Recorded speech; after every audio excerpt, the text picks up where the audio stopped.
kalau kau memang menantu tak tahu diri, ceraikan saja anakku sekarang juga. Suara Bu Sundari menggema di ruang tamu, di depan seluruh keluarga besar yang datang malam itu. Suamiku, Reza, hanya berdiri di samping ibunya, kepalanya menunduk.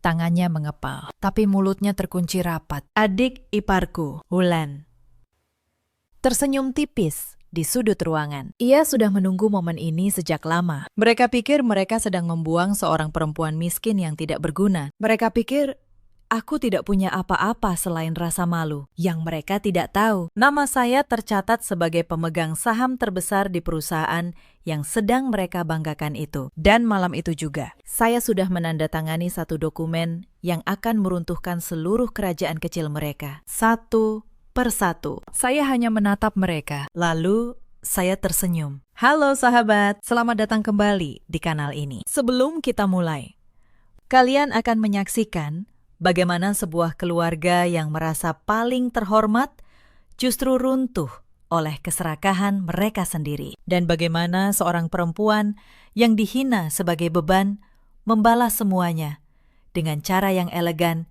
dan tidak pernah mereka sangka. Tolong tulis di kolom komentar, kalian menyimak cerita ini dari kota mana? Jangan lupa like dan subscribe agar kami bisa terus menghadirkan kisah yang lebih menarik lagi. Mari kita mulai. Nama saya Kinanti Larasati. Usia saya 32 tahun. Saya bekerja sebagai manajer keuangan di sebuah perusahaan konsultan di kawasan Sudirman. Sudah 7 tahun saya menjadi istri Reza Danendra. Saya bukan perempuan yang mudah dijatuhkan. Tapi selama 7 tahun, saya memilih diam. Saya memilih merendahkan diri demi satu kata yang dulu saya percaya suci. Keluarga. Saya menikahi Reza saat ia belum punya apa-apa. Saat itu, perusahaan tekstil kecil peninggalan ayahnya, Danendra Tekstindo, hampir bangkrut. Gudangnya sepi, mesinnya tua, utangnya menumpuk di beberapa bank. Sayalah yang membenahi semuanya dengan tangan saya sendiri. Saya susun ulang laporan keuangannya. Saya negosiasi ulang seluruh utangnya. Saya cari investor. Saya rombak sistem penggajian yang bocor di mana-mana. Malam demi malam, saya begadang di meja makan, dikelilingi tumpukan dokumen. Sementara Reza tidur nyenyak di kamar. Tapi tidak ada yang tahu itu, karena di depan keluarga besar, Reza selalu berkata bahwa ia membangun semuanya sendiri, dan saya membiarkannya. Saya pikir selama rumah tangga kami baik-baik saja. Siapa yang dapat pujian bukan masalah. Betapa bodohnya saya waktu itu. Awalnya rumah tangga kami sederhana. Kami tinggal di sebuah rumah kontrakan kecil di Bekasi. Reza baik. Ia sering pulang membawa martabak kesukaan saya. Kami menonton televisi bersama sampai larut. Lalu perusahaan mulai bangkit. Danendra Tekstindo kembali punya nama. Order berdatangan. Rekening perusahaan yang dulu merah kini penuh. Dan seiring uang bertambah, sesuatu di dalam diri Reza berubah. Ia mulai jarang pulang. Ia mulai bicara dengan nada yang berbeda. Ia mulai membandingkan saya dengan istri-istri rekan bisnisnya. Kamu itu harusnya lebih bisa dandan. Kinanti, katanya suatu malam. Istri kolega saya semuanya cantik-cantik. Kamu malah sibuk sama angka-angka. Saya hanya tersenyum. Saya kira itu hanya lelah. Tapi yang paling banyak berubah bukan Reza, melainkan ibunya. Bu Sundari dulu ramah pada saya saat kami masih miskin. Ia sering menelpon, menanyakan kabar. Namun begitu, perusahaan anaknya berkembang, tatapannya berubah. Ia mulai bicara tentang perempuan-perempuan lain yang lebih pantas untuk anaknya. Ia mulai menyindir asal-usul keluarga saya yang sederhana. Anak saya itu sekarang pengusaha. Kinanti, katanya suatu hari sambil menyeruput teh. Pantasnya bersanding dengan perempuan dari keluarga terpandang, bukan dengan anak pegawai biasa seperti kamu. Saya menahan napas. Saya menelan kalimat itu bulat-bulat. Lalu datang Wulan, adik Reza.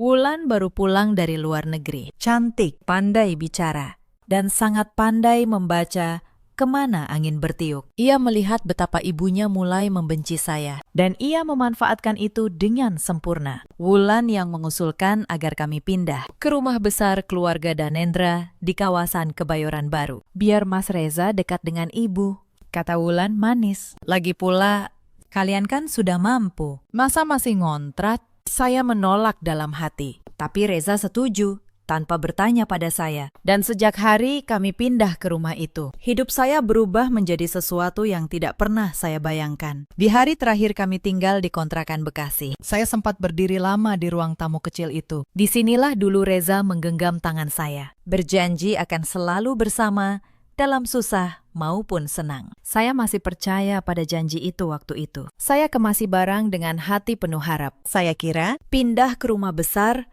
berarti hidup kami akan semakin bahagia. Betapa saya keliru. Rumah keluarga Danendra besar dan dingin. Marmernya mengilap. Lampu kristalnya berkilau. Tapi di dalam rumah itu, saya bukan menantu. Saya adalah pembantu tak dibayar. Pagi-pagi sekali, saya sudah harus bangun menyiapkan sarapan untuk seisi rumah. Bu Sundari tidak suka sarapan buatan Mbak Yah, pembantu lama keluarga itu. Ia ingin menantunya yang melayani. Menantu yang baik itu melayani mertuanya. Kinanti, katanya, kamu ini dulu dari keluarga susah. Ya wajar kalau harus belajar. Saya mengiris bawang dengan tangan bergetar. Bukan karena bawangnya, tapi karena menahan sesuatu yang mulai retak di dalam dada. Saya tetap bekerja di kantor. Setiap hari saya berangkat pagi, pulang petang. Lalu masih harus mengurus rumah besar itu sampai malam. Sementara Wulan hanya duduk di sofa, memainkan ponselnya. Dan sesekali memerintah saya seperti memerintah pelayan. Mbak Kinanti, tolong ambilkan minum, katanya, tanpa mengangkat wajah dari layar. Mbak Kinanti, baju saya belum disetrika. Mbak Kinanti, kok masakannya begini? Gak enak. Saya diam. Saya kerjakan semuanya.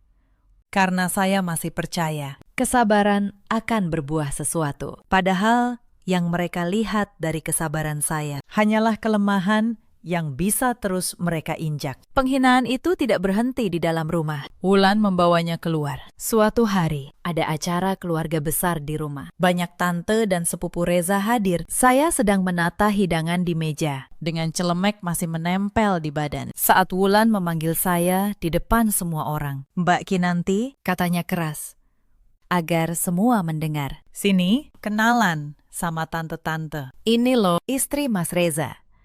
Dulu, keluarganya cuma pegawai kecil. Untung banget dia bisa masuk keluarga kita, ya kan? Para tante menatap saya dari atas sampai bawah. Ada yang tersenyum kasihan, ada yang berbisik. Oh, yang katanya dari keluarga sederhana itu, tanya salah satu tante. Iya, sahut Bu Sundari sambil tertawa. Makanya sekarang saya didik jadi menantu yang benar. Biar tahu cara melayani keluarga terhormat. Wajah saya panas, bukan karena marah, tapi karena malu yang tidak saya buat sendiri. Saya hanya menunduk. Saya kembali ke dapur, dan di sana sendirian di antara piring-piring kotor. Saya menggenggam tepi wastafel erat-erat. Saya tidak menangis. Saya hanya berkata pada diri saya sendiri dalam hati. Dengan sangat pelan, ini tidak akan selamanya. Mereka tidak tahu. Di dapur yang sempit itu, seorang perempuan yang mereka kira lemah sedang menghitung hari. Suatu malam, saya pulang sangat lelah. Ada penutupan laporan kuartal di kantor. Kaki saya pegal, kepala saya berdenyut. Saya hanya ingin tidur. Tapi, begitu saya membuka pintu, Bu Sundari sudah berdiri di ruang tengah dengan wajah masam. Dari mana saja kamu? Bentaknya. Ini sudah malam. Cucian menumpuk, rumah berantakan. Kamu ini istri macam apa? Bu, saya baru pulang kerja, kata saya pelan. Ada penutupan laporan. Kerja. Kerja. Kerja. Ia menirukan dengan nada mengejek. Perempuan itu tempatnya di rumah. Untuk apa kamu kerja? Suamimu sudah kaya. Kamu itu cuma cari-cari alasan biar bisa keluyuran. Bu, saya sudah bekerja seharian, kata saya. Mencoba menahan suara saya, tetap tenang. Saya juga lelah. Bu Sundari mendekat. Kamu tahu apa artinya lelah? Lelah itu membesarkan anak seperti Reza sampai jadi orang. Kamu ini cuma numpang enak di rumah ini. Makan dari uang anak saya. Tinggal di rumah anak saya. Tapi kerjaan rumah aja tidak becus. Kata-kata itu menusuk. karena setiap kata di dalamnya adalah kebalikan dari kenyataan. Rumah ini, uang ini, semuanya justru berdiri di atas keringat saya, tapi tidak ada yang tahu. Dan saya belum siap untuk memberitahu. Saya menoleh pada Reza yang duduk di sofa, menonton televisi. Saya menunggu ia membela saya. Satu kalimat saja. Tapi Reza hanya menaikkan volume televisi, seolah ia tidak mendengar apa-apa. Saat itulah, sesuatu di dalam diri saya tidak lagi retak. Ia patah. Saya tidak marah, saya hanya merasa dingin. Dingin yang aneh, yang menyebar dari dada sampai ke ujung jari. Malam itu saya berbaring memandang langit-langit kamar. Dan untuk pertama kalinya dalam 7 tahun, saya bertanya pada diri saya sendiri, sampai kapan saya akan membiarkan diri saya diperlakukan seperti ini? Mereka semua lupa satu hal. Mereka lupa siapa yang sebenarnya membangun kembali perusahaan yang mereka banggakan itu. Keesokan paginya, penghinaan itu naik 1 tingkat. Hari itu ulang tahun saya, 7 tahun menikah. Saya tidak pernah menuntut apa-apa, tapi diam-diam saya berharap mungkin Reza masih ingat. Ia ingat. Ia memberi saya sebuah kotak kecil di meja makan. Saya membukanya dengan jantung berdebar. Di dalamnya ada sebuah sapu tangan murah, jenis yang dijual selusin di pasar. Masih ada label harganya, Rp10.000. Selamat ulang tahun, kata Reza datar tanpa menatap saya. Jangan minta yang mahal-mahal. Uang itu buat keluarga. Wulan tertawa kecil di seberang meja. Kan Mbak Kinanti dari keluarga sederhana. Sapu tangan aja pasti udah seneng banget. Bu Sundari ikut menimpali. Iya.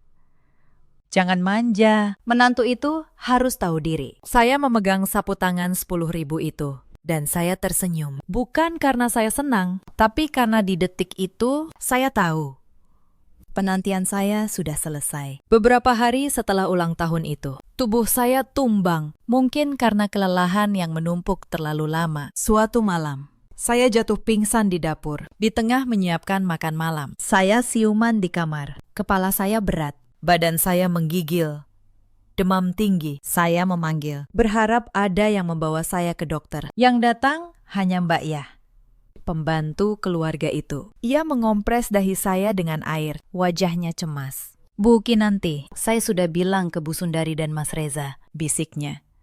Tapi ia tidak melanjutkan. Ia tidak perlu. Dari kamar sebelah, saya bisa mendengar suara mereka, suara televisi, suara tawa Wulan, dan suara Bu Sundari yang berkata cukup keras hingga saya dengar, halah, cuma demam. Manja sekali. Perempuan zaman sekarang, sakit sedikit saja sudah minta diperhatikan. Reza tidak berkata apa-apa. Ia bahkan tidak masuk untuk melihat keadaan saya. Malam itu, dalam demam yang membakar, saya berbaring ditemani hanya oleh Mbak Yah, seorang pembantu yang bukan siapa-siapa bagi mereka, tapi lebih punya hati daripada seluruh keluarga itu. Saya menatap langit-langit, air mata mengalir. Bukan karena sakit di tubuh, tapi karena sakit yang jauh lebih dalam. Saya sadar di rumah ini. Saya benar-benar sendirian. Dan di titik itu, sesuatu di dalam diri saya berhenti berharap. Untuk selamanya, Mbak Yah. Bisik saya lemah. Terima kasih. Suatu hari, saya akan membalas kebaikan Mbak. Ia hanya tersenyum. Mengira itu hanya ucapan orang demam. Ia tidak tahu, saya sungguh-sungguh. Malam itu, saat semua sudah tidur, saya membuka laptop saya dan saya mulai membaca kembali sesuatu yang selama ini saya simpan rapat-rapat. Karena ada satu hal yang tidak pernah mereka ketahui tentang saya. Mari saya ceritakan apa yang sebenarnya terjadi 7 tahun lalu saat saya membenahi perusahaan yang hampir bangkrut itu. Saat Danendra Textindo diambang kehancuran. Satu-satunya cara menyelamatkannya adalah suntikan modal besar. Bank menolak. Investor takut. Reza putus asa. Sayalah yang menemukan jalan keluar. Saya punya tabungan warisan dari orang tua saya. Tidak banyak, tapi cukup. Dan saya punya sesuatu yang lebih berharga. Kemampuan membaca angka dan menyusun struktur perusahaan. Saya menyuntikkan modal itu ke dalam perusahaan, tapi saya tidak melakukannya sebagai istri yang menyumbang. Saya melakukannya sebagai investor yang cerdas. Saya menyusun perjanjian. Modal saya masuk sebagai saham, bukan sebagai hadiah. Saya, atas nama saya sendiri, Kinanti Larasati, menjadi pemegang saham di perusahaan itu. Saya masih ingat malam itu dengan jelas. Reza duduk di hadapan saya. Wajahnya kusut karena beban utang yang menumpuk. Ia hampir menyerah. Ia bahkan sempat berkata ingin menjual perusahaan itu dengan harga murah, asal lepas dari masalah. Jangan dijual, kata saya waktu itu. Beri saya waktu. Saya bisa menyelamatkannya. Ia menatap saya dengan ragu. Kamu? Memangnya kamu bisa apa? Kalimat itu, meski terlontar dari mulut orang yang sedang putus asa, sudah menunjukkan bagaimana ia memandang saya. Tapi saat itu, saya memilih tidak tersinggung. Saya hanya ingin menyelamatkan rumah tangga kami. Waktu itu, Reza menandatangani semuanya tanpa membaca. Ia hanya ingin perusahaannya selamat. Ia percaya penuh pada saya. Kamu urus aja, Kinanti, katanya waktu itu. Aku nggak ngerti beginian. Tahun demi tahun, sementara perusahaan tumbuh. Saya diam-diam terus menambah kepemilikan saya. Setiap kali perusahaan butuh modal untuk ekspansi, sayalah yang menyuntikkan dana. Dan setiap kali itu pula, porsi saham saya bertambah. Reza tidak pernah tahu.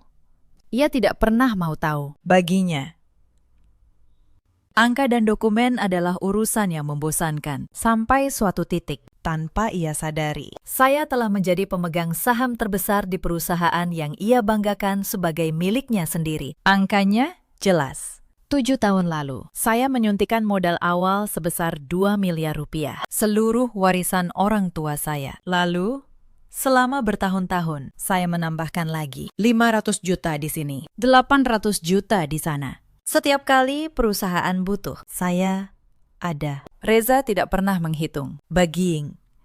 Yang penting, rekening perusahaan selalu penuh. Ia tidak peduli dari mana asalnya. Sekarang, saya memegang 58% saham Danendra Textindo. Reza hanya memegang 20%. Sisanya di tangan investor-investor kecil yang semuanya mengenal saya sebagai orang yang menyelamatkan mereka. Semua tercatat rapi, hitam di atas putih, di kantor notaris, sah secara hukum. Selama ini saya diam, karena saya masih mencintai rumah tangga saya. Saya pikir tidak perlu ada yang tahu. Saya pikir cinta lebih penting dari kepemilikan. Tapi malam itu, sambil menggenggam sapu tangan 10.000 rupiah, saya sadar orang-orang ini tidak menghargai cinta. Mereka hanya menghargai kekuasaan. Dan kebetulan, kekuasaan itu ada di tangan saya sejak awal. Keesokan harinya, saya mulai bergerak.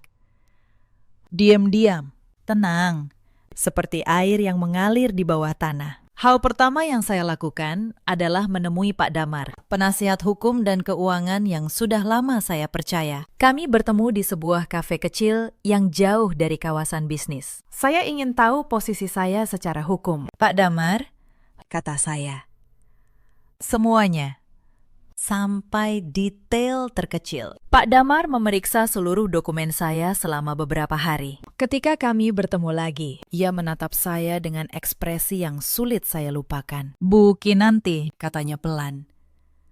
Anda tidak sekedar pemegang saham, Anda pengendali perusahaan ini. Dengan porsi saham sebesar ini, Anda bisa mengganti direksi, Anda bisa mengambil alih kendali penuh, kapan saja Anda mau. Saya menyandarkan punggung ke kursi. Selama 7 tahun, saya dihina sebagai perempuan tak berguna. Dan selama 7 tahun itu pula, tanpa mereka sadari. Hidup mereka ada di dalam genggaman saya. Apa yang ingin Anda lakukan, Bu Kinanti? Tanya Pak Damar. Saya berpikir sejenak. Saya tidak ingin balas dendam yang murahan. Pakistan. Saya tidak ingin meneriaki mereka atau membuat keributan. Itu terlalu rendah. Saya ingin mereka menyaksikan sendiri bahwa segala yang mereka banggakan, segala yang mereka pakai untuk menghina saya, sebenarnya berdiri di atas sesuatu yang saya berikan. Pak Damar mengangguk pelan. Itu bisa diatur, tapi saya sarankan kita bergerak rapi. Kita kumpulkan semua bukti kepemilikan. Kita pastikan setiap dokumen tidak bisa dibantah. Dan Kita tunggu momen yang tepat. Saya sudah punya bayangan momennya, kata saya.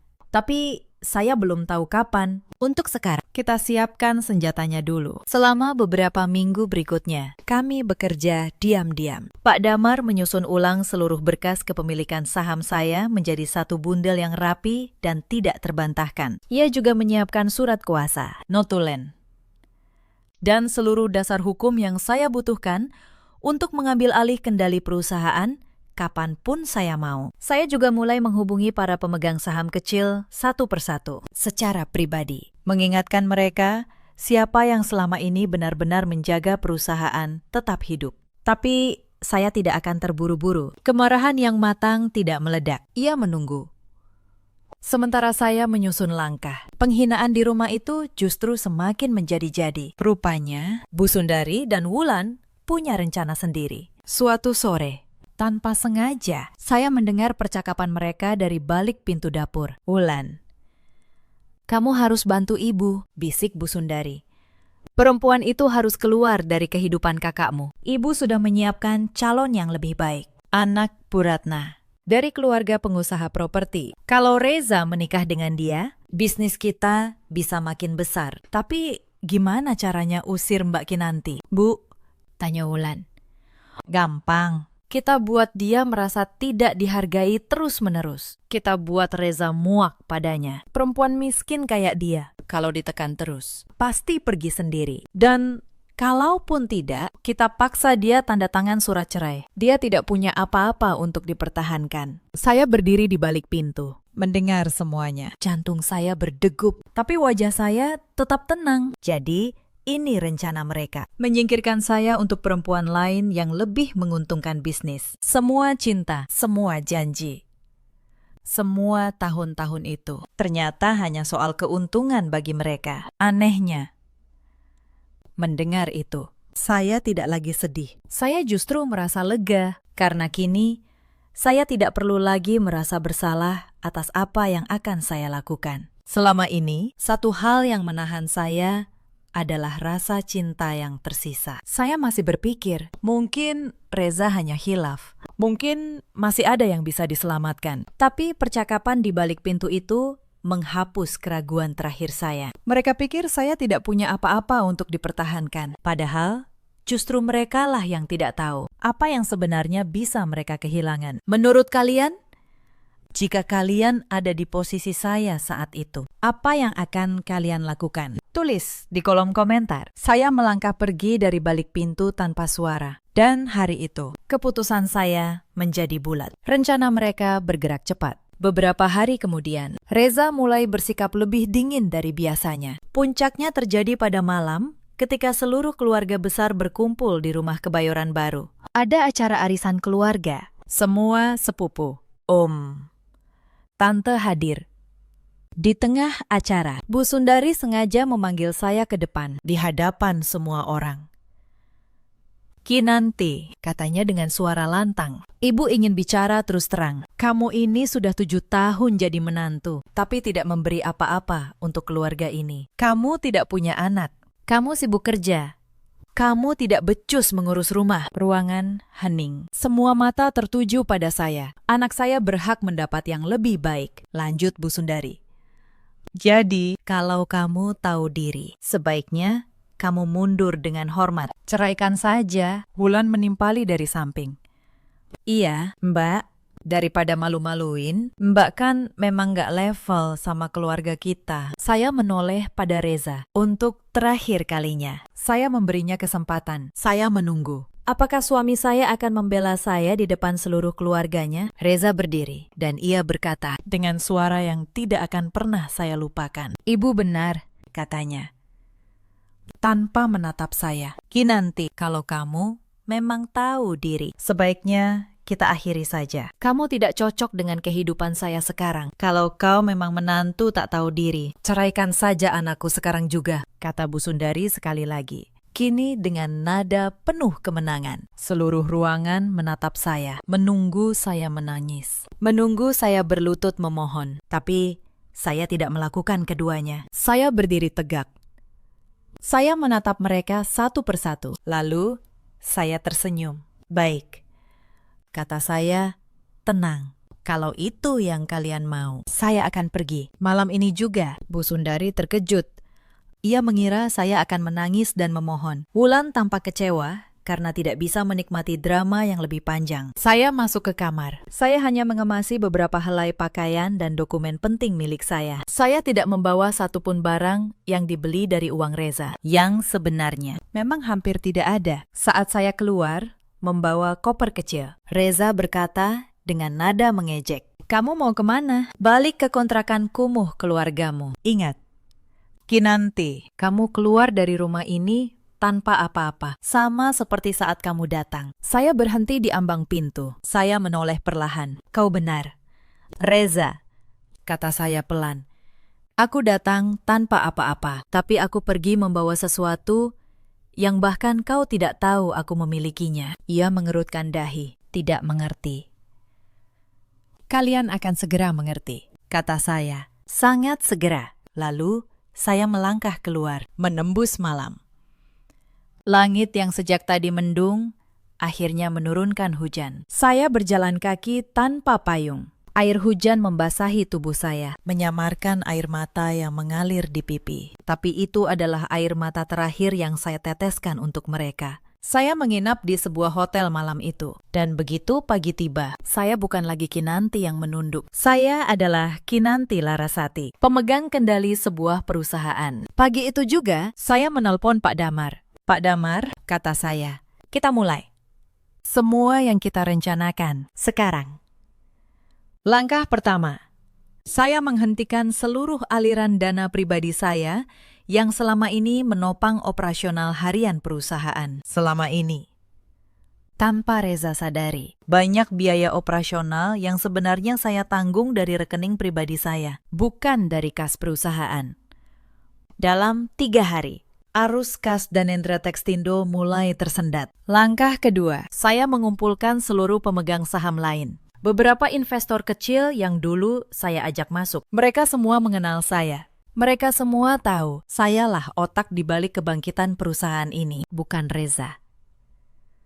Saya menjelaskan rencana saya, dan satu persatu mereka memberikan dukungan penuh serta menyerahkan hak suara mereka kepada saya. Sekarang, saya tidak hanya pemegang saham terbesar, saya mengendalikan mayoritas mutlak suara di perusahaan itu. Sementara itu, di rumah Kebayoran Baru, mereka masih merayakan kepergian saya. Mereka tidak tahu, tanah tempat mereka berdiri sudah mulai runtuh di bawah kaki mereka. Kabar pertama datang seminggu setelah saya pergi. Reza menelpon saya. Nada suaranya masih tinggi. "Kinanti, kamu ngapain nutup rekening operasional? Gaji karyawan bulan ini kacau. Segera balikin akses itu." Saya menjawab dengan tenang. "Reza, rekening yang kau maksud itu rekening pribadi saya. Saya berhak menutupnya kapan saja. Kalau perusahaan kekurangan dana, ambil dari kas perusahaan." "Oh, maaf. Kasnya memang tidak cukup, ya. Karena selama ini yang menambal kekurangan itu saya." Ia terdiam sejenak. Lalu, suaranya meledak. "Kamu pikir kamu bisa menghancurkan saya? Perusahaan ini punya saya. Kamu cuma numpang nama. Kita lihat saja siapa yang numpang nama." "Reza," kata saya. Lalu, saya menutup telepon. Beberapa hari kemudian, ia menelpon lagi. Kali ini, nadanya berbeda. Ia mencoba membujuk. "Kinanti, ayo kita bicara baik-baik. Kamu istri saya. Mungkin kemarin saya hilaf. Balik ya. Kita urus perusahaan sama-sama lagi." Saya hampir tertawa. Baru sekarang, saat ia butuh, saya menjadi istri lagi. "Reza," kata saya, "kau tahu kenapa aku diam selama 7 tahun? Karena aku pikir cinta bisa mengalahkan keserakahan. Ternyata aku salah. Sekarang giliranku yang bicara.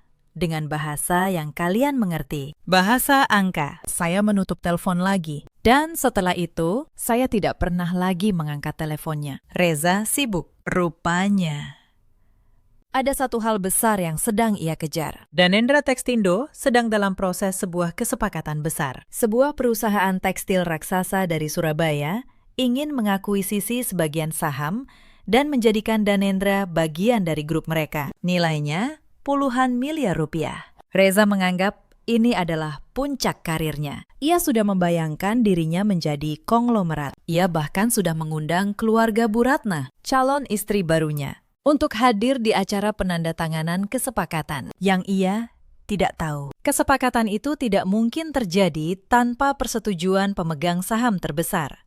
Tanpa persetujuan saya membiarkan Reza terus bermimpi. Saya biarkan ia menyiapkan pesta besar. Saya biarkan ia mengundang seluruh relasi bisnisnya, seluruh keluarga besar, dan calon istri barunya. Karena panggung terbaik untuk sebuah kebenaran adalah panggung yang dibangun sendiri oleh orang yang akan dijatuhkan olehnya. Hari penandatanganan tiba. Acara diadakan di sebuah ballroom hotel mewah di kawasan Sudirman. Ratusan tamu hadir. Lampu berkilauan. Wartawan bisnis diundang. Reza berdiri di atas panggung dengan jas mahal. Di sampingnya, Bu Sundari tersenyum bangga. Wulan berpakaian mewah, memamerkan perhiasannya. Dan di barisan depan, duduk keluarga Bu Ratna beserta putrinya, yang katanya akan segera menjadi istri Reza. Reza mulai berpidato. Hari ini adalah hari bersejarah, katanya penuh percaya diri. Perusahaan yang saya bangun dari nol dengan tangan saya sendiri akhirnya mencapai puncaknya. Saya berdiri di belakang ballroom, mengenakan gaun merah, ditemani Pak Damar dan tim hukum saya. Tidak ada yang menyadari kehadiran saya. Belum.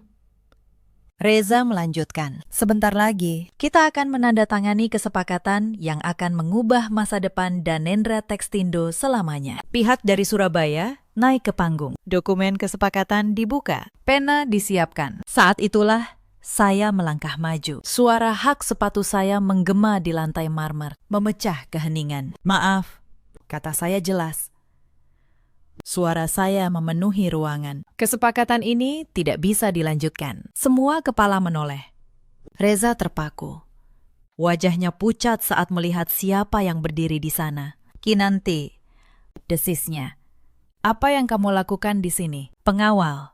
Usir dia. Dua petugas keamanan mendekat. Tapi Pak Damar melangkah maju, mengangkat sebuah map berisi dokumen. Saya sarankan, Anda tidak menyentuh klien saya, kata Pak Damar tegas. Perkenalkan, beliau adalah Ibu Kinanti Larasati, pemegang saham pengendali Danendra Textindo, pemilik 58% saham perusahaan ini. Ballroom itu mendadak senyap, lalu dipenuhi bisik-bisik yang membesar. Perwakilan dari Surabaya saling berpandangan. Salah satu dari mereka maju. Maaf, ini benar. Kalau beliau pemegang saham mayoritas, maka kesepakatan ini memang tidak sah tanpa persetujuan beliau. Saya berjalan naik ke panggung. Tenang, setiap langkah. Benar, kata saya. Dan saya, sebagai pemegang saham pengendali, menolak kesepakatan ini. Wajah Reza berubah dari pucat menjadi kelabu. Ini tidak mungkin. Perusahaan ini milik saya. Saya menoleh padanya. Milikmu, kata saya. Reza, 7 tahun lalu, perusahaan ini hampir bangkrut. Kau yang putus asa. Aku yang menyuntikkan modal. Aku yang menyusun ulang seluruh strukturnya. Setiap kali perusahaan ini butuh dana, akulah yang memberi. Dan setiap kali itu, sahamku bertambah. Kau menandatangani semuanya, tanpa pernah membaca. Saya mengeluarkan tumpukan dokumen dari map Pak Damar. Akta demi akta. Perjanjian demi perjanjian. Semuanya sah, tercatat di notaris. Ini, kata saya, meletakkan dokumen itu di atas meja, hitam di atas putih. Perusahaan yang selama ini kau banggakan sebagai milikmu, sebenarnya lebih banyak milikku. Bu Sundari bangkit dari kursinya. Wajahnya merah padam. Kamu, perempuan licik, kamu rebut perusahaan anak saya. Saya menatapnya dengan tenang. Merebut? Bu, saya tidak merebut apapun. Saya hanya mengambil kembali apa yang memang milik saya. Ibu ingat saat ibu bilang saya perempuan tak berguna yang tidak memberi apa-apa untuk keluarga ini. Perusahaan inilah yang saya berikan dengan keringat dan tabungan saya sendiri. Wulan, yang selama ini selalu punya kata-kata pedas, kini terduduk pucat. Tapi ia masih mencoba. Bohong. Mbak pasti memasukkan dokumen itu. Pak Damar menoleh padanya dengan tenang. Silahkan, Mbak. Anda boleh membawa dokumen ini ke notaris manapun, ke pengadilan manapun. Semuanya asli, tercatat resmi, dan bisa diverifikasi. Justru saya sarankan Anda memeriksanya, agar Anda tahu tuduhan Anda barusan bisa dianggap pencemaran nama baik. Wulan bungkam. Untuk pertama kalinya sejak saya mengenalnya. Ia tidak punya satu kata pun untuk dilontarkan. Saya menatap mereka bertiga. Ibu, anak lelaki, dan anak perempuan. 3 orang yang selama 7 tahun menganggap saya sampah di rumah mereka sendiri. Kalian tahu, kata saya. Suara saya pelan tapi jernih di ruangan yang senyap. Kalian menghina saya karena saya diam. Kalian menira diam saya adalah kebodohan. Padahal saya diam karena saya masih menghormati ikatan keluarga. Sayang sekali, kalian mengajari saya bahwa kehormatan itu sia-sia untuk orang yang tidak punya. Keluarga Bu Ratna, calon besan Reza, mulai gelisah. Ayah Bu Ratna berdiri. Ini bagaimana? Reza, kau bilang perusahaan ini seluruhnya milikmu. Ternyata kau bahkan bukan pengendalinya. Kami tidak sudi menikahkan anak kami dengan lelaki yang perusahaannya saja dikuasai istrinya sendiri. Mereka bangkit dan meninggalkan ballroom. Rombongan dari Surabaya juga membereskan dokumen mereka. Kami akan meninjau ulang seluruh kesepakatan, kata perwakilan Surabaya dingin. Kami tidak berbisnis dengan pihak yang bahkan tidak jujur soal kepemilikan perusahaannya sendiri. Dalam hitungan menit, mimpi Reza runtuh. Kesepakatan puluhan miliar itu batal. Calon istri barunya pergi, dan seluruh tamu menyaksikan kejatuhannya. Tapi saya belum selesai. Sebagai pemegang saham pengendali, kata saya. Suara saya jernih di ruangan yang senyap. Dengan ini, saya menggunakan hak saya untuk mengganti susunan direksi Danendra Textindo. Terhitung mulai hari ini, Reza Danendra diberhentikan dari jabatannya sebagai direktur utama. Reza terhuyung. Ia mencengkeram tepi meja. Kinanti, tidak. Kamu tidak bisa melakukan ini padaku. Aku bisa, kata saya. Dan aku melakukannya, bukan karena dendam, Reza, tapi karena kau, ibumu, dan adikmu telah membuktikan satu hal. Kalian tidak layak memegang apa yang kalian sendiri tidak bangun. Saya berbalik menghadap para tamu dan wartawan. Perusahaan ini akan tetap berjalan. Karyawannya akan tetap sejahtera. Tapi ia akan dipimpin oleh orang yang benar-benar membangunnya. Reza terjatuh berlutut di atas panggung. Jas mahalnya kini terlihat konyol di tengah kehancurannya. Ia menatap saya dengan mata yang penuh ketidakpercayaan, seolah baru pertama kali benar-benar melihat siapa saya. Kenapa? Kinanti, suaranya parau. Kenapa kamu tidak pernah bilang? Saya berhenti sejenak. Saya menatapnya, orang yang pernah saya cintai dengan segenap hati. Karena kau tidak pernah bertanya. Reza, kata saya. Selama 7 tahun. Kau tidak pernah sekalipun bertanya siapa aku sebenarnya. Kau terlalu sibuk merasa lebih tinggi dariku. Andai saja kau memperlakukanku sebagai istri, bukan sebagai pembantu, mungkin hari ini tidak akan pernah terjadi. Lalu saya melangkah turun dari panggung, meninggalkan Reza yang berlutut di lantai, dikelilingi reruntuhan mimpinya sendiri. Di belakang saya, Bu Sundari histeris. Kamu akan menyesal. Kinanti, kamu akan menyesal. Saya tidak menoleh.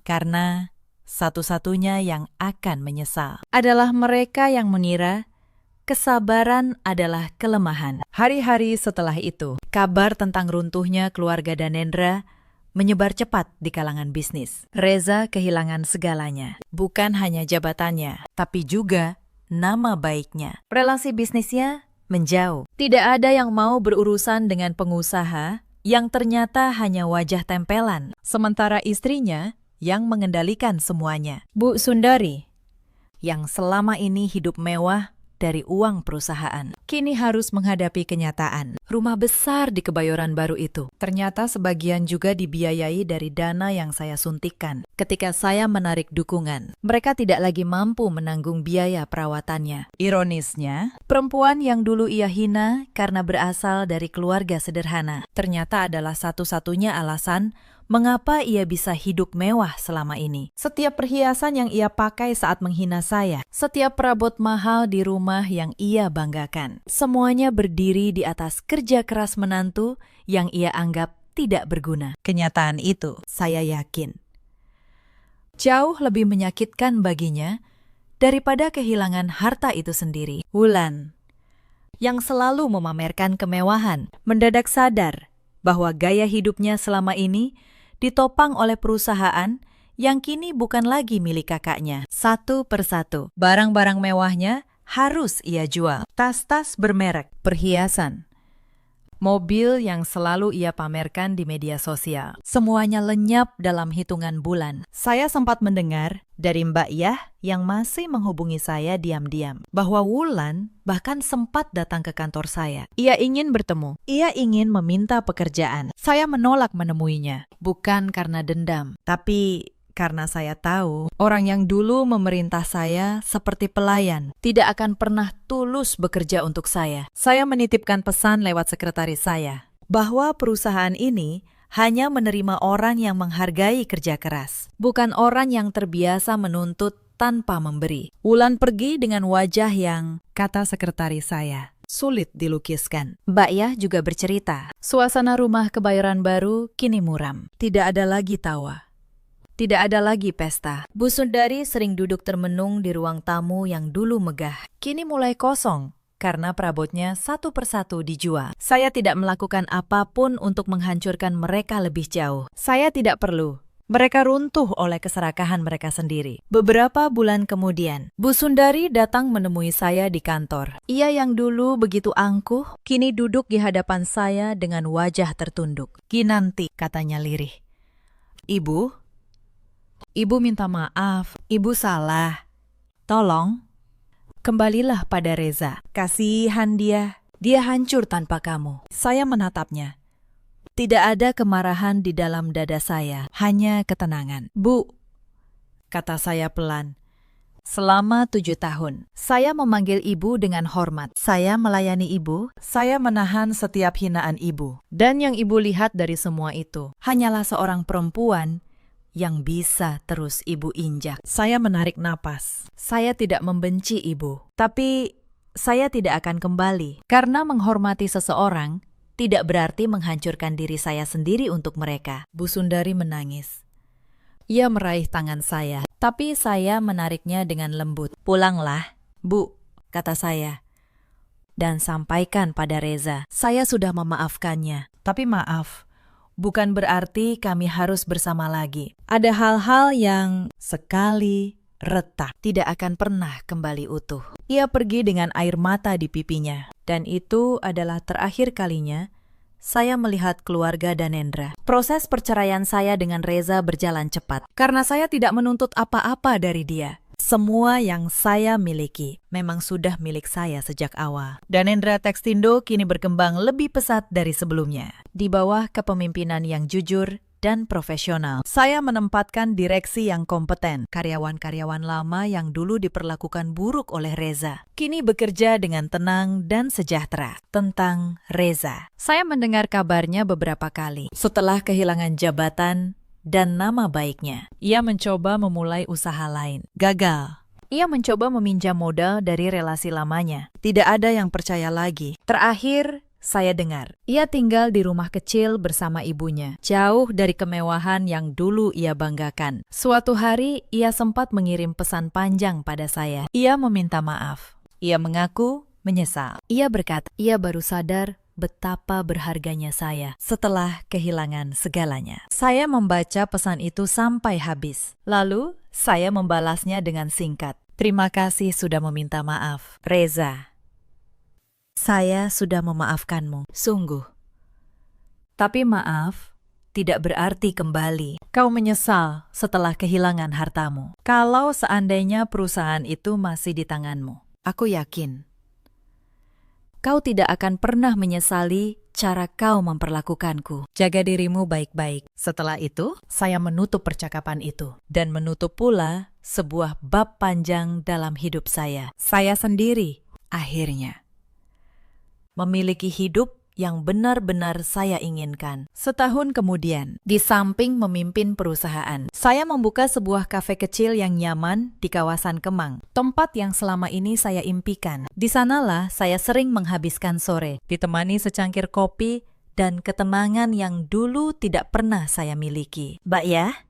Pembantu yang dulu merawat saya saat saya demam sendirian, kini bekerja di kafe itu dengan gaji yang layak dan diperlakukan dengan hormat. Saya menepati janji saya padanya. Saya juga membuka sebuah yayasan kecil yang membantu perempuan-perempuan yang terjebak dalam rumah tangga yang tidak menghargai mereka. Perempuan yang, seperti saya dulu, mengira kesabaran tanpa batas adalah kebajikan. Cerita ini mengajarkan satu hal. Kesabaran adalah kekuatan, bukan kelemahan. Tapi kesabaran yang membiarkan diri dihancurkan tanpa batas, bukan lagi kebajikan. Itu adalah bentuk lain dari menyerah. Jangan pernah menilai seseorang dari penampilannya. Jangan pernah menginjak orang yang diam, karena diam bukan berarti tidak berdaya. Kadang, orang yang paling tenang justru menyimpan kekuatan yang paling besar. Ada banyak perempuan di luar sana yang saat ini merasa seperti saya dulu. Merasa tidak dihargai di rumah mereka sendiri. Merasa kesetiaan mereka dibalas dengan hinaan. Kepada kalian semua, saya ingin berkata, nilai kalian tidak ditentukan oleh orang yang tidak bisa melihatnya. Nilai kalian ada pada diri kalian sendiri. Ada juga banyak suami seperti Reza di luar sana, yang saat susah menggenggam erat tangan istrinya. Lalu saat berhasil, melepaskannya demi bayangan yang lebih berkilau. Kepada mereka, waktu akan mengajarkan bahwa yang berkilau belum tentu emas. Dan yang mereka buang mungkin adalah harta mereka yang sesungguhnya. Ingatlah, seseorang yang setia menemani di masa sulit jauh lebih berharga daripada semua kemewahan yang bisa dibeli di masa senang. Dan ketika seseorang membuang kesetiaan seperti itu, ia sedang membuang keberuntungan terbesar dalam hidupnya, tanpa pernah menyadarinya, sampai semuanya terlambat. Dan ada pula para ibu mertua yang karena takut kehilangan anaknya, justru menghancurkan rumah tangga anaknya sendiri. Mereka lupa bahwa menantu yang datang dengan tulus adalah anugerah, bukan ancaman. Dan ketika mereka memilih menghina, alih-alih menyayangi, mereka sedang menanam benih penyesalan yang kelak akan mereka tuai sendiri. Saya, Kinanti Larasati, kini hidup dengan tenang. Bukan karena saya menang atas mereka, tapi karena akhirnya saya menang atas ketakutan saya sendiri untuk pergi. Dalam hidup, kita selalu punya pilihan. Kita bisa memilih untuk terus bertahan dalam sesuatu yang menghancurkan kita. Atau kita bisa memilih untuk menghargai diri kita sendiri dan melangkah pergi dengan kepala tegak. Bagaimana menurut kalian? Apakah keputusan saya benar? Ceritakan kisah kalian di kolom komentar. Terima kasih sudah menemani sampai akhir. Sampai jumpa di cerita berikutnya. Pukul 8 pagi, saya membuka aplikasi bank untuk membayar mitra kami di Korea Selatan. Layarnya menolak. Saldo operasional perusahaan senilai 40 miliar rupiah lenyap dalam satu malam.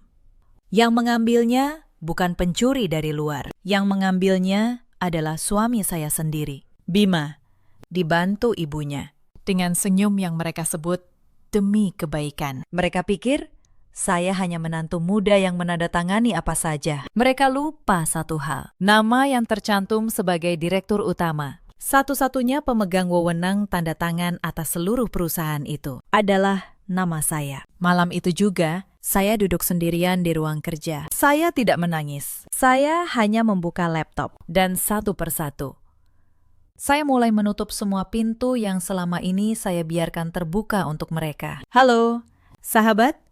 Selamat datang kembali di kanal ini. Tempat kita menyaksikan bagaimana kesabaran seorang perempuan bukanlah kelemahan, melainkan pedang yang sedang menunggu waktunya. Kalau kalian penasaran bagaimana sebuah keluarga yang merasa menggenggam semua uang, justru kehilangan segalanya hanya dalam 7 hari. Tetaplah menemani saya sampai akhir. Jangan lupa tekan tombol like dan berlangganan, karena balasan yang paling telak selalu datang tanpa suara. Malam ini, kalian akan menyaksikan sendiri bagaimana satu tombol bisa meruntuhkan kesombongan yang dibangun bertahun-tahun. Nama saya Larasati. Usia saya 32 tahun. Saya bekerja sebagai direktur utama sebuah perusahaan impor perlengkapan medis di kawasan Kuningan, Jakarta.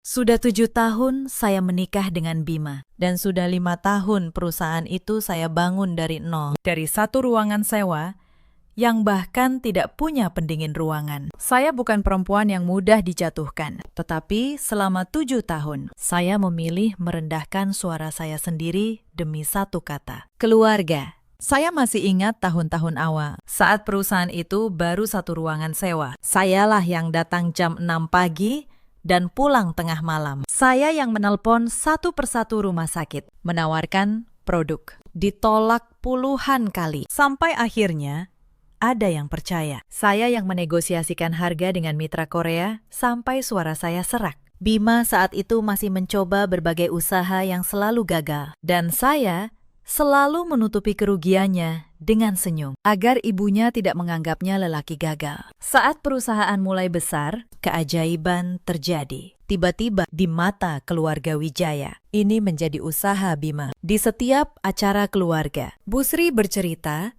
betapa hebat anaknya membangun perusahaan. Saya duduk di sudut, mendengarkan. Dan diam. Saya pikir tidak apa-apa. Yang penting keluarga bahagia. Saya tidak tahu, dengan setiap kali saya diam. Saya sedang mengajari mereka bahwa kerja keras saya adalah milik bersama. Tetapi kehormatan hanya milik mereka. Perusahaan itu memakai nama besar keluarga Bima di depan publik. Papan namanya megah. Cerita yang beredar di kalangan kerabat adalah bahwa perusahaan itu warisan turun-temurun keluarga Wijaya. Tidak ada yang tahu. Dan saya membiarkannya. Bahwa seluruh akta, seluruh saham, seluruh wewenang keuangan berdiri di atas satu nama. Nama saya. Kenapa saya biarkan? Karena saya mencintai Bima. Dan saya pikir, cinta berarti membiarkan orang yang kita cintai merasa besar. Saya salah.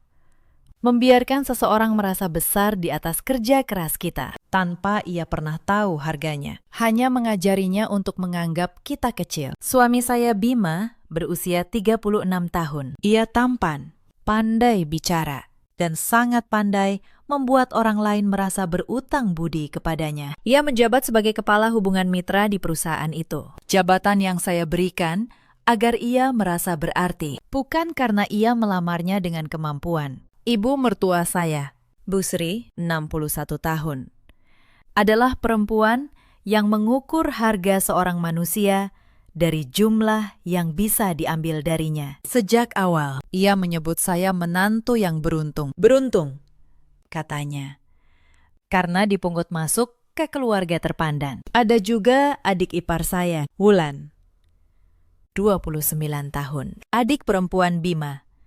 Ia tumbuh dengan keyakinan bahwa dunia berutang kemewahan kepadanya. Dan di matanya, saya adalah dompet berjalan yang kebetulan bersuara. Rumah kami di kawasan Bintaro. Modern, tenang.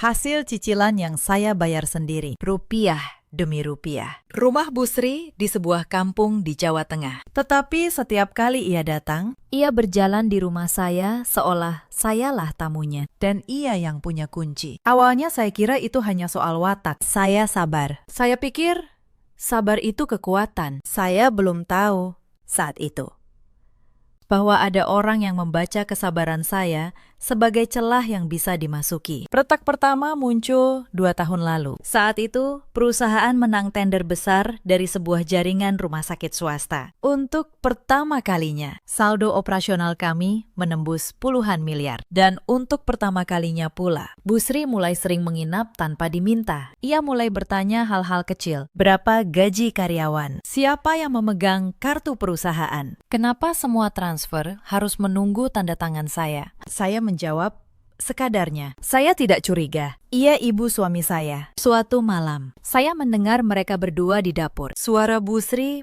pelan tetapi jelas. Ia berkata, perempuan semuda itu memegang uang sebanyak itu. Bahaya. Bima, uang itu bisa merusak dia. Lebih baik mama yang atur. Saya berdiri di ambang pintu, memegang gelas air. Bima tidak membantah ibunya. Ia hanya menunduk dan berkata lirih, "Iya, Ma, nanti kita atur pelan-pelan, biar dia tidak curiga. Biar dia tidak curiga." Kalimat itu tersangkut di dada saya. Saya kembali ke kamar tanpa suara. Saya tidak marah, saya hanya merasa dingin. Sedingin lantai di bawah kaki saya. Untuk pertama kalinya, saya sadar bahwa kebaikan seorang menantu di rumah ini dianggap sebagai kelemahan yang menunggu untuk dimanfaatkan. Tetapi, mereka lupa satu hal. Saya membangun semuanya dengan tangan saya sendiri. Dan tangan yang membangun sebuah rumah. Tahu persis di mana setiap pondasi diletakkan. Dan tahu pula bagaimana merobohkannya. Keesokan paginya, saya mencoba berbicara baik-baik dengan Bima. Saya berkata, saya merasa ibunya terlalu ikut campur soal keuangan. Saya berkata, saya butuh dia berdiri di pihak saya, sekali saja. Bima menghela napas, lalu berkata sesuatu yang tidak pernah saya lupakan. "Laras, kamu ini cuma menantu, mama yang membesarkan aku. Kamu tidak akan mengerti. Cuma menantu." Kata itu jatuh di antara kami seperti batu di dasar sumur. Saya menatap laki-laki yang saya nikahi. Dan untuk pertama kalinya, saya melihat orang asing. Saya tidak berdebat. Saya hanya berkata, "Kamu benar. Aku memang cuma menantu." Lalu saya pergi bekerja hari itu. Di mobil. Saya menangis untuk terakhir kalinya karena Bima. Setelah itu, air mata saya berubah menjadi rencana. Tekanan itu datang bukan seperti badai. Ia datang seperti air yang menetes, pelan. Sampai batu pun terkikis tanpa sadar. Mulanya Bu Sri meminta hal-hal kecil. Mobil perusahaan untuk arisan. Uang muka renovasi rumahnya di kampung. Saya berikan karena saya pikir itu bakti. Setiap kali saya memberi, Bima memeluk saya dan berkata, "Betapa beruntungnya ia punya istri seperti saya." Saya menyimpan pujian itu seperti orang bodoh menyimpan permen dari tangan orang yang diam-diam meracuninya. Lalu, permintaan itu membesar. Suatu sore, Bu Sri datang membawa map tebal. Ia meletakkannya di meja makan, seolah itu menu makan malam. Di dalamnya ada proposal usaha kafe milik Wulan. Nilainya 2 miliar rupiah. "Ini untuk masa depan keluarga," kata Bu Sri. "Kamu punya uang perusahaan segitu? Masa untuk keluarga sendiri kamu pelit?" Saya menjelaskan dengan tenang. "Uang itu bukan milik pribadi, itu dana operasional. Ada mitra yang menunggu pembayaran. Ada 80 karyawan yang menunggu gaji setiap tanggal. Saya tidak bisa memindahkannya begitu saja, seolah itu uang jajan." Wulan tertawa kecil. Ia berkata, "Kakak ipar pintar sekali cari alasan." Katanya, keluarga. Giliran diminta, dompetnya tiba-tiba tuli. Saya menatap Bima, menunggu ia membela saya. Ia hanya menatap piringnya. Dai amite, tangannya mengepal, tetapi mulutnya terkunci. Dan diam seorang suami di meja makannya sendiri saat istrinya dihina. Terkadang lebih menyakitkan daripada teriakan sekeluarga. Malam itu, saya berbaring memunggungi Bima. Saya berbisik, "Kamu tidak akan membelaku sekalipun." Ia tidak menjawab. Keheningan itulah jawabannya. Dan saya menyimpan jawaban itu rapat-rapat. Untuk hari ketika saya tidak lagi perlu bertanya. Beberapa minggu kemudian, Bu Sri berpindah taktik. Ia tidak lagi meminta. Ia mulai mengambil diam-diam. Suatu pagi, akuntan saya, Pak Herman, menelpon dengan suara gemetar. Ada permintaan transfer 500 juta rupiah yang mengatasnamakan saya ke rekening pribadi Wulan. Untungnya, sistem menahan transfer itu karena butuh verifikasi kedua dari saya. Saya tidak pernah mengajukannya. Saya pulang lebih cepat. Di ruang tengah, Bu Sri sedang menghitung perhiasan di atas nampan. Perhiasan saya yang saya simpan di brankas kamar. Ia menatap saya tanpa setitik rasa bersalah dan berkata, "Menantu yang baik tidak menyembunyikan apa-apa dari mertuanya. Brankas itu seharusnya Mama juga tahu kodenya." Saya bertanya pelan, "Siapa yang mencoba mentransfer atas nama saya tadi pagi?" Ia menjawab enteng, "Mama hanya menjaga. Kamu terlalu muda memegang uang sebanyak itu. Biar Mama yang simpan. Mama tidak akan memakainya. hanya menyimpan untuk kebaikan kalian. Untuk kebaikan kalian. Kalimat itu membuat darah saya membeku. Karena saya tahu di dunia ini, kejahatan yang paling sulit dilawan adalah kejahatan yang memakai topeng kasih sayang. Orang yang merampok kita sambil berkata ia menyayangi kita, membuat kita ragu. Apakah kita berhak marah? Saya tidak membentak. Saya hanya berkata, "Baik, Bu." Lalu, saya naik ke kamar, membuka laptop.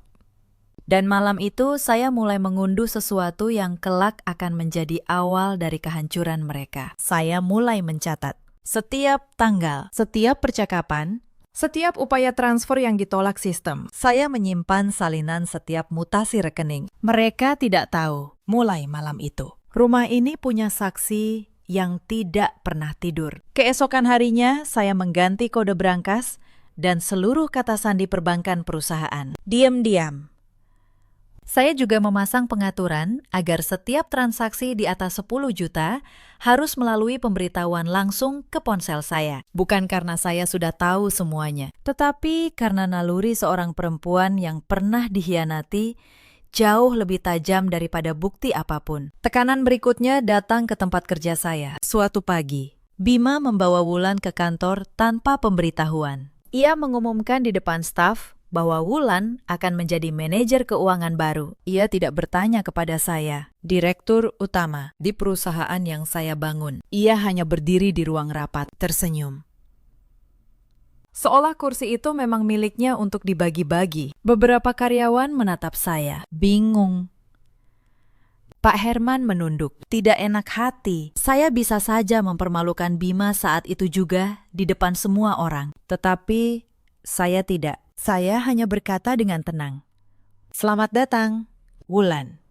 Silakan pelajari dulu sistem keuangan kita. Pak Herman akan menemani." Saya tahu, sistem itu tidak akan pernah membuka akses apapun untuk Wulan tanpa persetujuan saya. Biarkan mereka merasa memegang kemudi mobil yang remnya ada di tangan saya. Malam itu di rumah, Wulan berkata kepada saya sambil tersenyum sinis, "Kakak ipar, sekarang aku yang pegang keuangan. Jadi sopan sedikit ya.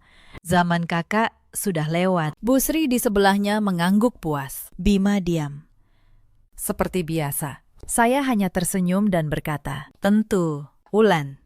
Di dalam hati, saya menambahkan satu nama lagi ke daftar mutasi yang sedang saya susun rapi. Mereka juga mulai bekerja pada reputasi saya. Bu Sri menelpon kerabat satu persatu dengan cerita yang dipelintir bahwa saya perempuan yang tamak, yang mengurung suami di bawah kendali uang, bahwa saya menolak memberi untuk keluarga. Cerita itu menyebar dan beberapa kerabat mulai menatap saya dengan dingin di acara keluarga. Yang paling menyakitkan, mereka mencoba menarik Pak Herman, akuntan yang sudah bersama saya sejak awal. Bima menawarinya jabatan dan gaji lebih tinggi, asal ia memberi akses laporan keuangan diam-diam. Pak Herman datang kepada saya malam itu, menceritakan semuanya. Tangannya gemetar.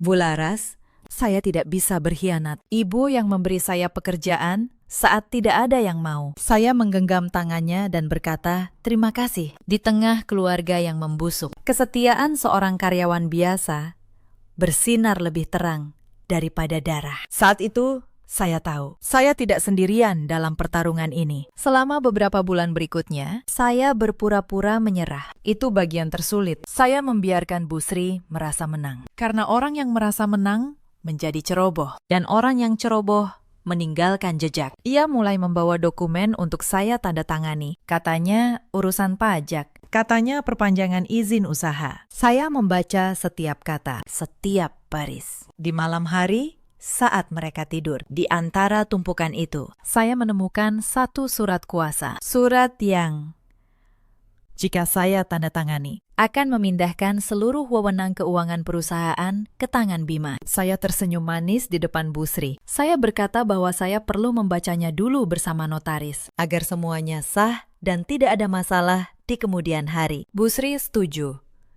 Karena kata sah dan notaris membuatnya merasa segalanya berjalan sesuai rencananya. Ia tidak tahu. Notaris yang saya maksud adalah Pak Tono. sahabat lama saya sejak kuliah. Ia tahu persis bahwa satu-satunya nama di seluruh akta perusahaan adalah nama saya. Ia tidak tahu, alih-alih menyerahkan wewenang. Saya sedang memastikan wewenang itu terkunci jauh lebih rapat dari sebelumnya. Malam itu, di kantor Pak Tono, kami membuat satu klausul tambahan yang tidak pernah mereka bayangkan ada. Konflik itu terus memanas. Ulang tahun Bu Sri diadakan mewah di sebuah restoran, di depan seluruh kerabat. Ia mengangkat gelas dan berkata, betapa ia bangga pada Bima, katanya. Akhirnya mulai memegang kendali perusahaan keluarga. Semua orang bertepuk tangan. Semua menatap saya. Menunggu saya tersenyum bangga sebagai istri. Saya tersenyum.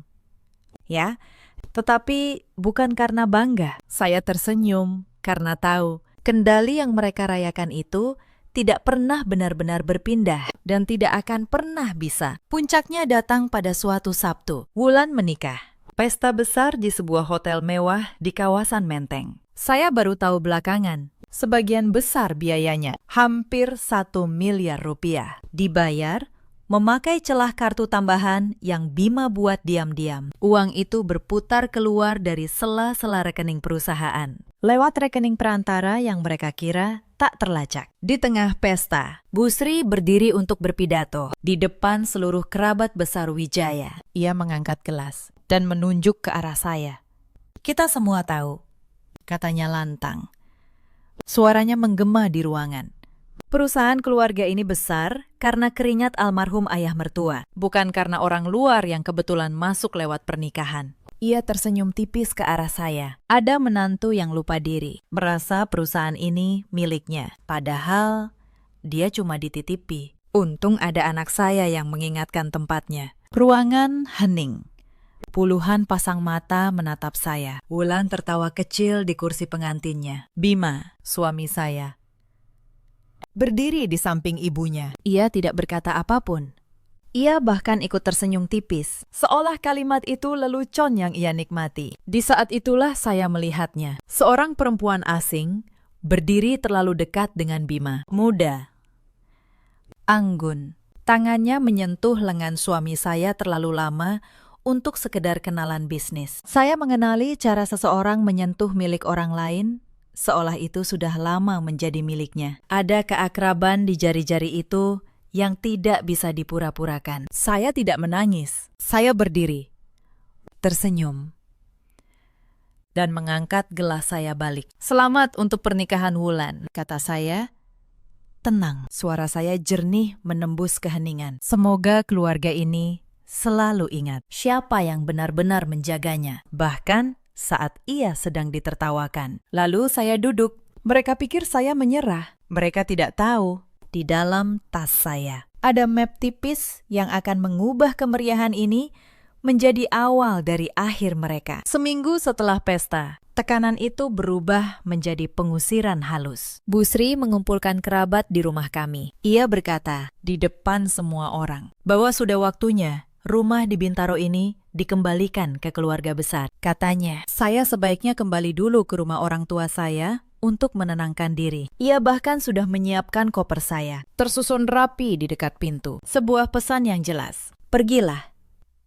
Kamu tidak dibutuhkan di sini. Saya menatap koper itu. Rumah yang cicilannya saya bayar sendiri, rupiah demi rupiah. Saya tersenyum dan berkata dengan suara yang cukup keras agar semua kerabat mendengar. Terima kasih sudah mengemasi barang saya, Bu.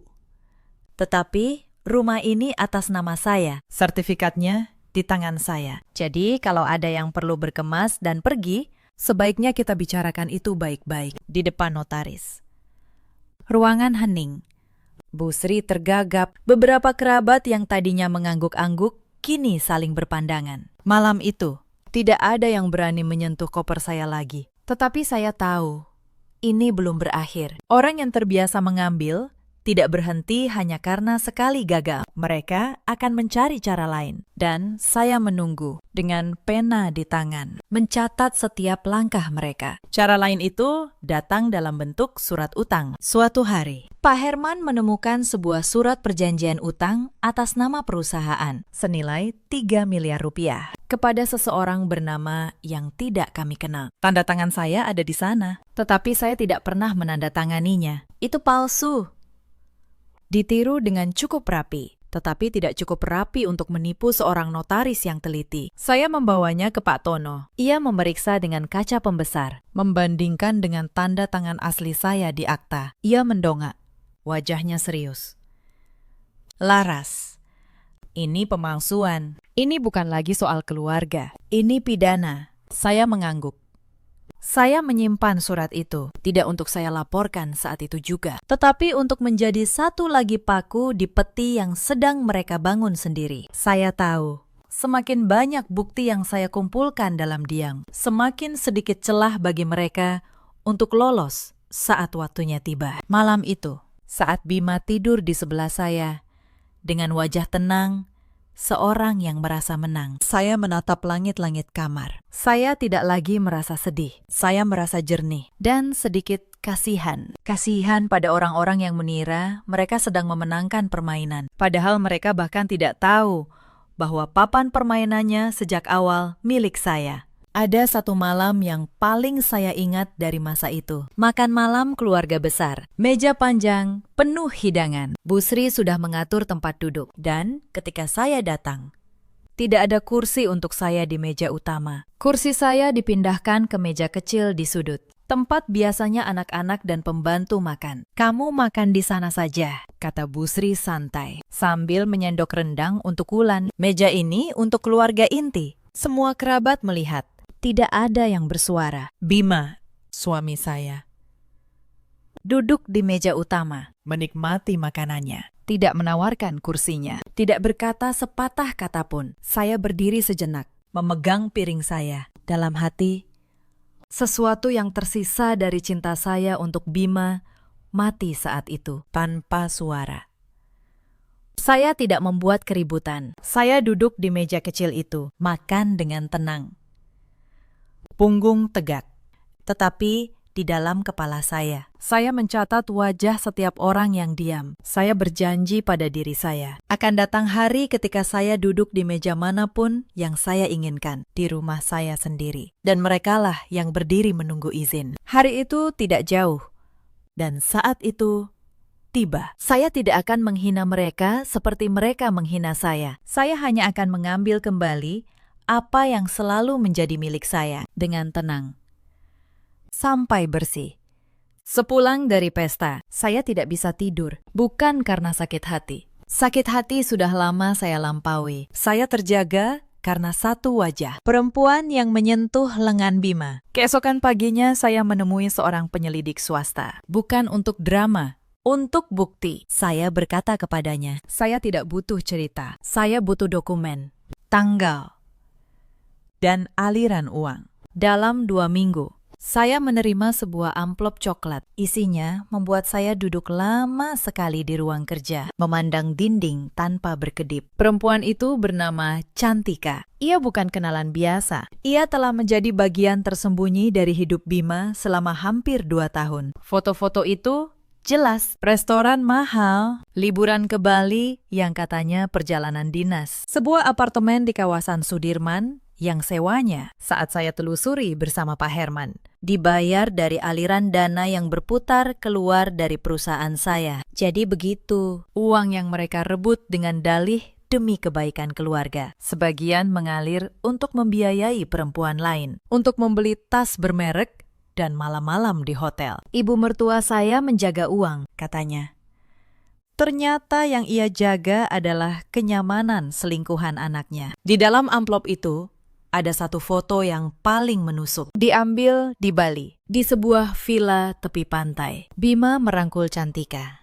Dan di kursi sebelah mereka, tersenyum lebar sambil mengangkat gelas. Duduk Bu Sri, ibu mertua saya, perempuan yang selalu berkata, menantu harus menjaga kehormatan. Ternyata ikut berlibur bersama selingkuhan anaknya. Memakai uang yang ia rebut dari saya dengan alasan menjaganya. Saya memandang foto itu lama sekali. Bukan air mata yang datang. Yang datang adalah kejernihan. Selama 7 tahun saya bertanya-tanya, apa kekurangan saya? Apa yang membuat saya tidak pernah cukup di mata mereka? Malam itu, saya paham. Tidak ada yang salah dari saya. Yang salah adalah orang yang memandang kebaikan sebagai sesuatu yang bisa dieksploitasi sampai habis. Dan saya berhenti saat itu juga. Meminta maaf atas keberadaan saya di rumah itu. Saya ingat kalimat Bu Sri, uang sebanyak itu bisa merusak kamu. Saya hampir tertawa getir di ruangan kosong itu. Yang rusak bukan saya, yang rusak adalah mereka. Jauh sebelum uang itu pernah menyentuh tangan saya. Malam itu, saya menelpon Pak Tono, notaris saya.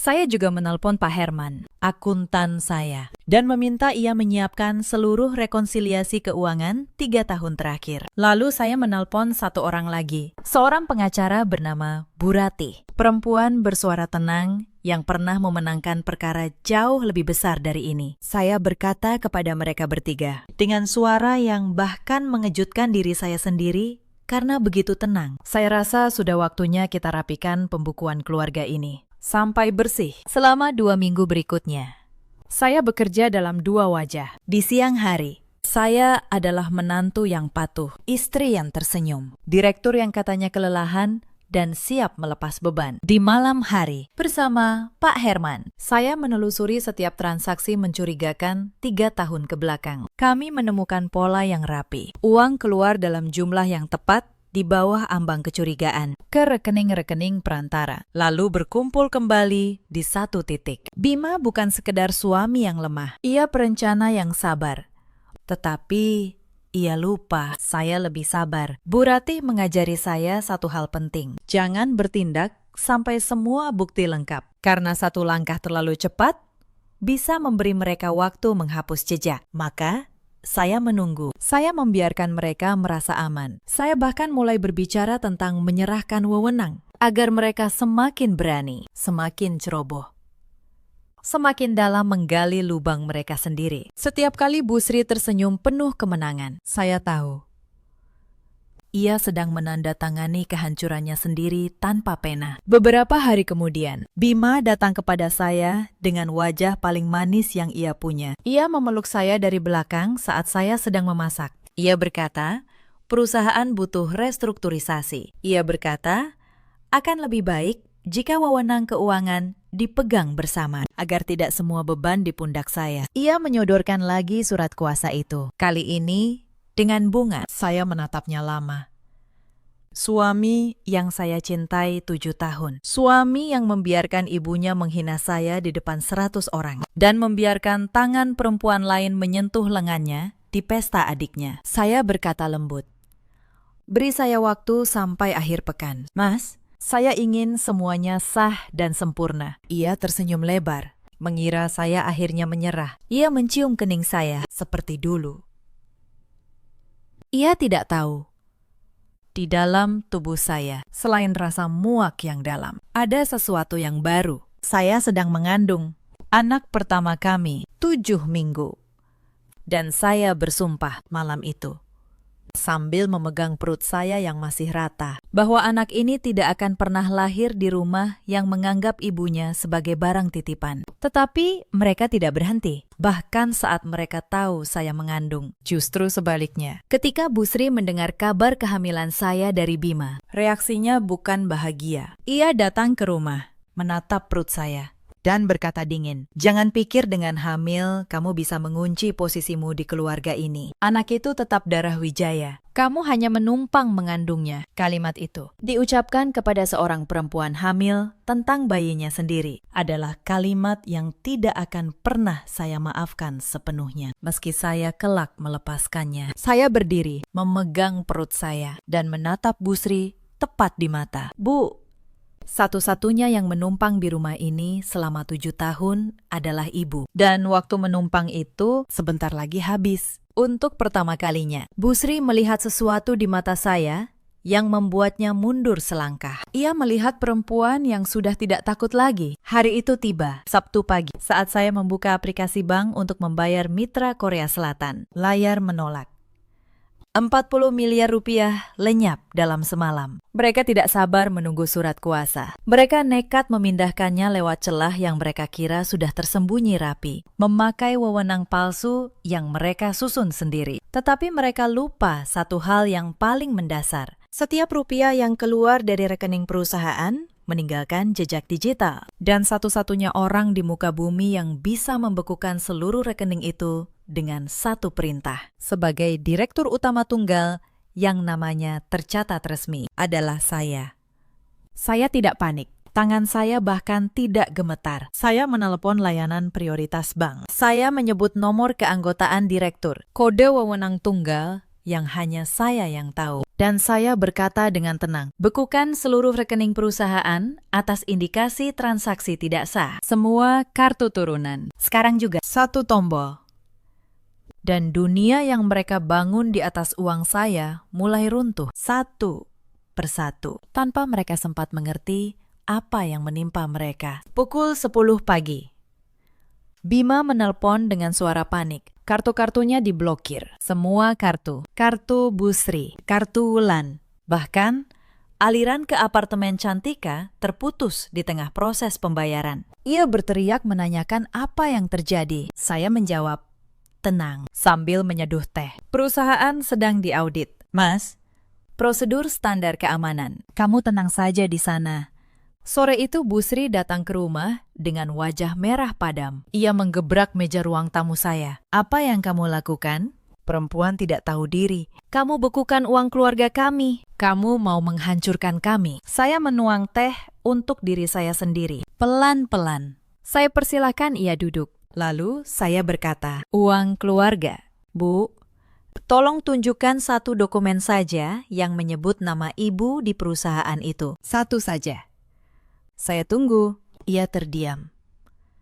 Wajahnya berubah dari merah menjadi pucat. Untuk pertama kalinya dalam 7 tahun, Busri tidak punya satupun kalimat untuk melukai saya. Saya membuka map di meja. Saya keluarkan satu persatu, pelan, agar ia sempat membaca setiap lembar. Akta pendirian, satu nama. Nama saya. Sertifikat kepemilikan saham, 100%.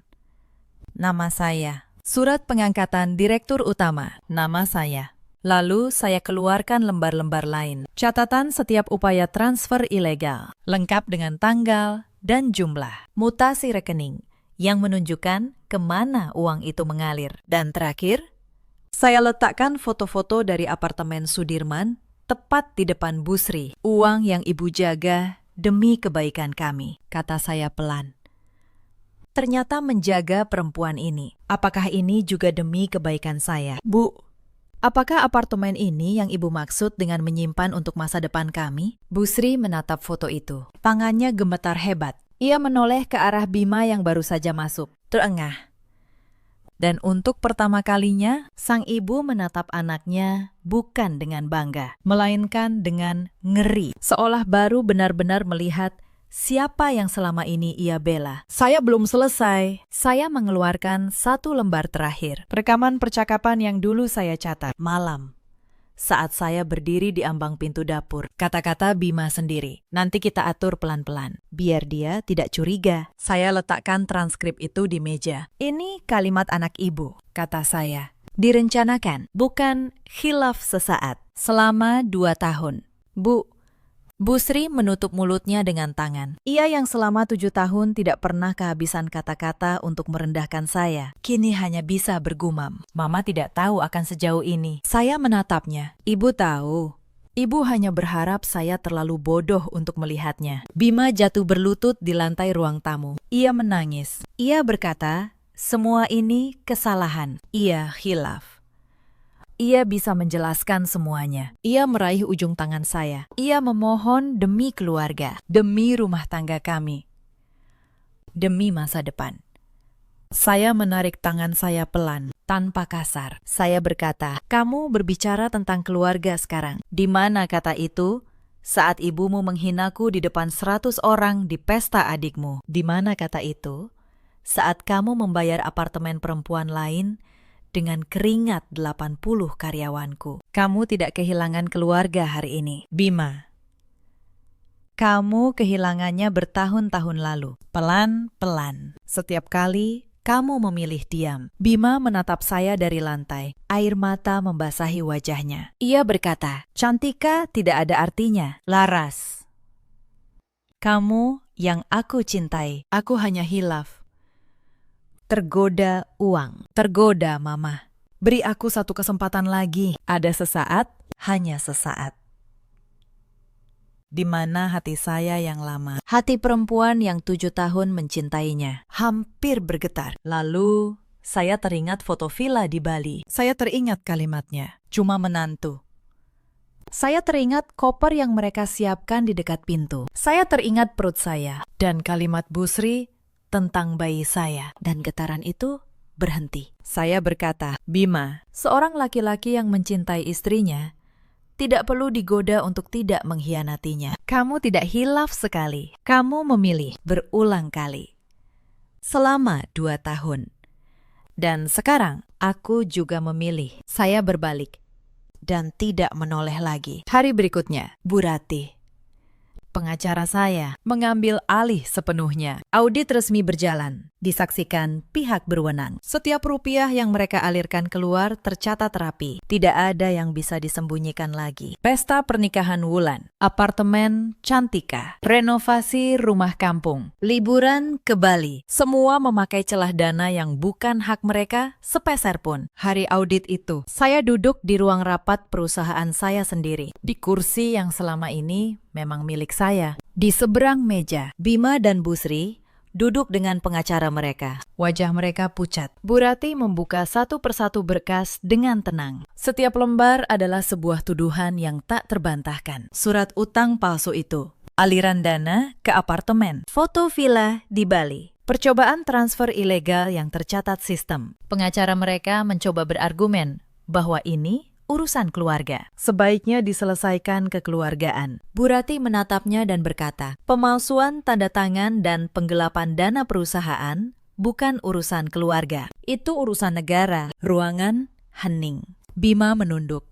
Bu Sri menatap saya dengan mata memohon. Mata yang dulu selalu memandang saya dengan hina. Saya berkata pelan, saya beri kalian satu pilihan. Kembalikan semua yang bisa dikembalikan. Akui semuanya secara tertulis. Dan saya akan mempertimbangkan meringankan tuntutan. Tolak.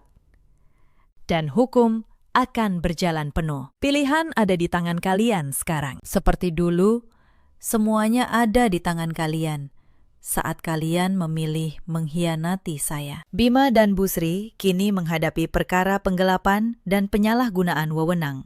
Nama besar Wijaya yang selama ini mereka pakai untuk menekan saya, kini menjadi nama yang mereka takuti muncul di berita. Kerabat yang dulu bertepuk tangan saat Bu Sri berpidato, kini satu persatu menjauh. Berpura-pura tidak pernah mengenal mereka. Kabar itu menyebar cepat di kalangan kerabat Wijaya. Perusahaan yang selama ini mereka banggakan sebagai warisan turun-temurun. Ternyata sejak awal berdiri di atas nama seorang menantu yang mereka sebut orang luar. Rasa malu itu jauh lebih menyakiti Bu Sri daripada perkara hukumnya. Kesombongan yang ia bangun bertahun-tahun runtuh dalam hitungan hari. Bukan karena saya menghancurkannya, tetapi karena kebenaran akhirnya berdiri tanpa topeng. Wulan kehilangan kafenya, yang ternyata dibiayai dari dana yang kini disita. Suaminya, yang menikahinya dengan harapan masuk ke keluarga kaya, mulai menunjukkan wajah asli saat tahu tidak ada warisan yang tersisa. Cantika sudah lama pergi, dan Bima, laki-laki yang dulu berkata, saya cuma menantu, kini duduk sendirian di rumah kontrakan sederhana. Ia menghitung betapa banyak yang ia buang demi sesuatu yang tidak pernah benar-benar mencintainya. Wulan datang ke rumah saya beberapa hari kemudian, menangis, memohon agar perkara Bima dihentikan demi nama keluarga. Ia berlutut di lantai yang sama tempat kakaknya berlutut. Ia berkata, kakak ipar, tolong. Malu kami ditanggung seumur hidup. Pikirkan nama baik keluarga. Saya menatapnya. Perempuan yang dulu menertawakan saya di meja makan, yang menyebut dompet saya tuli. Saya berkata pelan, tanpa dendam di suara saya. Wulan, aib keluarga bukanlah saat sebuah kejahatan dibongkar. Aib keluarga adalah saat kejahatan itu dilakukan. Lalu semua orang dipaksa diam untuk menutupinya. Aku sudah terlalu lama menutupi. Sekarang, aku memilih tidak lagi. Cantika, perempuan itu menghilang begitu aliran uang berhenti. Ternyata yang ia cintai memang bukan Bima. Yang ia cintai adalah rekening yang kini beku total. Ia pergi tanpa menoleh, meninggalkan Bima yang baru sadar bahwa ia telah menukar seorang istri yang membangun segalanya dengan seorang perempuan yang hanya mencintai saldonya. Saya bisa saja menghancurkan mereka sampai ke akar. Saya punya semua alat,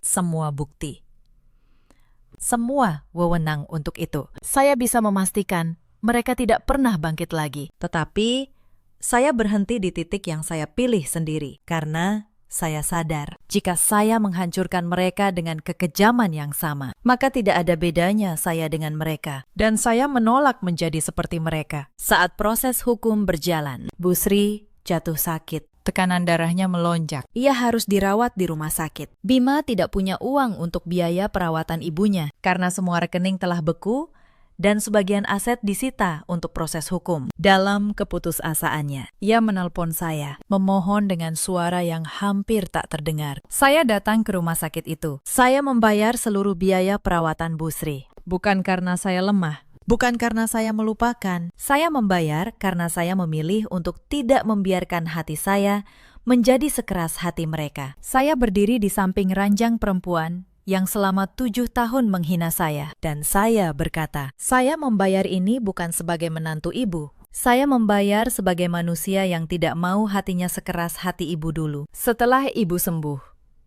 jalan kita berpisah. Untuk selamanya, Busri menangis. Air matanya jatuh ke bantal. Untuk pertama kalinya dalam 7 tahun, ia tidak berkata bahwa saya beruntung dipungut ke keluarganya. Ia berbisik dengan suara serak, "Maafkan ibu." "Nak, ibu yang salah." Saya mengangguk pelan.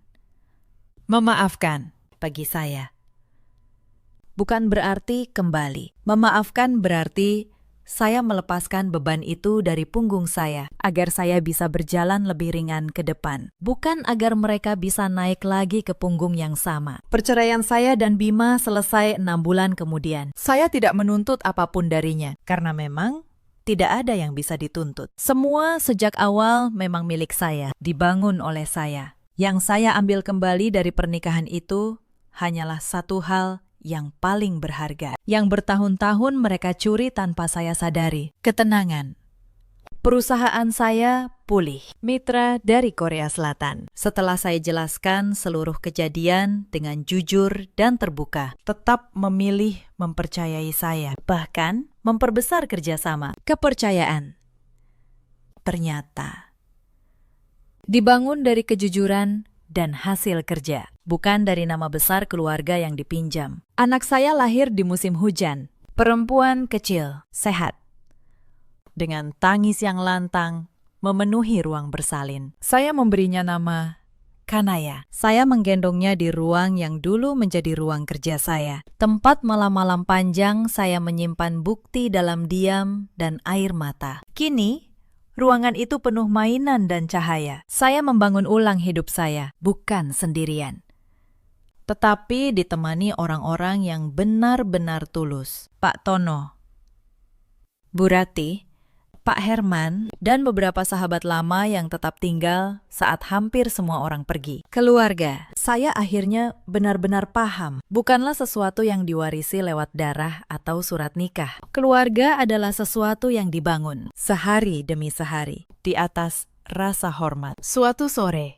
saat menyuapi Kanaya bubur di pangkuan saya menatap keluar jendela. Hujan turun pelan di kawasan Bintaro, membasahi halaman yang dulu jadi saksi begitu banyak luka. Dan untuk pertama kalinya dalam sekian tahun, rumah saya benar-benar terasa seperti rumah, bukan medan perang. Rumah. Setahun kemudian, saya mendengar kabar tentang mereka. Busri tinggal kembali di kampungnya, ditemani sedikit kerabat yang tersisa. Katanya, ia sering duduk di teras, memandang jalan, seperti menunggu seseorang yang tidak akan datang. Bima berpindah dari satu pekerjaan ke pekerjaan lain, tidak pernah bertahan lama. Karena nama yang dulu ia banggakan, kini menjadi beban. Wulan bercerai. Semua yang mereka bangun di atas kepura-puraan, runtuh dengan sendirinya.